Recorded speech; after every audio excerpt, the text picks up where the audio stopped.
যাত্রাবাড়ির মার্কাজুত Tahfiz international মাদ্রাসায় দুই ছাত্রকে বলাৎকারের অভিযোগে দুই শিক্ষককে গণধোলাই দিয়েছে অভিভাবকরা। শুক্রবার এই ঘটনার পর 450-রও বেশি শিক্ষার্থীকে বাড়ি নিয়ে যায় অভিভাবকরা।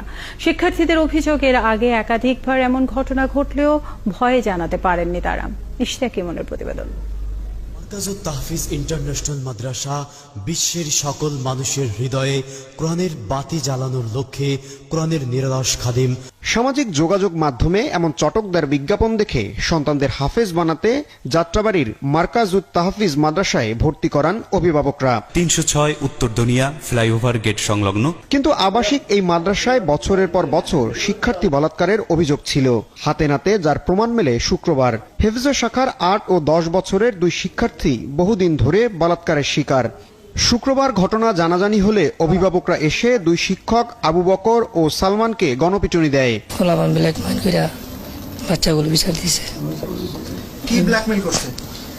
পোলাপানগুলো বিচার দিছে আমাদেরকে ধরে। কি পড়ান? আরবি। কেন মারধর করলো আপনাদের? কোনো উত্তর দিতে পারছেন না, এমন কাজ করেছেন যে উত্তর নাই। মাদ্রাসার বাকি শিক্ষক ও কর্মকর্তারা বলাৎকারের অভিযোগ স্বীকার করেন, তবে কতদিন ধরে এমন ঘটনা ঘটছে সেই তথ্য দিতে রাজি হয়নি। বেশ কয়েকজন ছাত্র শিক্ষকদের ঘৃণ্য এমন কর্মকাণ্ডের তথ্য জানায়। কিন্তু আরো অনেকজন সাথে করছে, কিন্তু কয়েকজন স্বীকার করতে চাইতেছে না বর্তমানে। কোথায় করতো? এটা করতো আপনার 4 তলায় আর 5 তলায়। 4 তলায় করতে হলো সেবি রুজু আবক্কর, আর 5 তলায় হতো যে সালমান শাহ। মাদ্রাসাটির প্রতিষ্ঠাতা হাফেজ নিসার আহমদ আন নাসরি একজন ধর্মীয় বক্তা। সামাজিক যোগাযোগ মাধ্যমে তার লাখ লাখ ফলোয়ার। তিনি নিজেও এই ঘটনায় গণপিটুনির শিকার হয়েছেন। 2009 সালে চালু হওয়া এই মাদ্রাসায় এখন নারী পুরুষ মিলে 3 শাখায় 1000-এরও বেশি আবাসিক শিক্ষার্থী রয়েছে। এর খরচও বেশ ব্যয়বহুল। ভিআইপি হলে প্রতি মাসে এর খরচ 25 থেকে 30,000 টাকা, আর সাধারণ শিক্ষার্থী হলে 12 থেকে 14,000 টাকা, যে হিসেবে মাদ্রাসাটির আয় মাসে কোটি টাকা। হেফজতে পড়তেছে, তো প্রতি মাসে হচ্ছে ওদের 25,000 টাকা করে লাগে।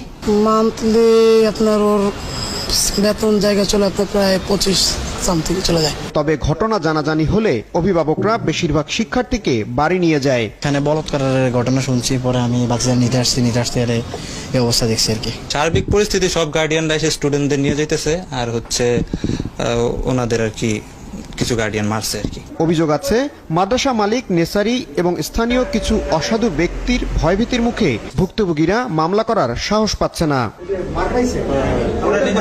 ইশতিয়াক ইমন, 71, ঢাকা।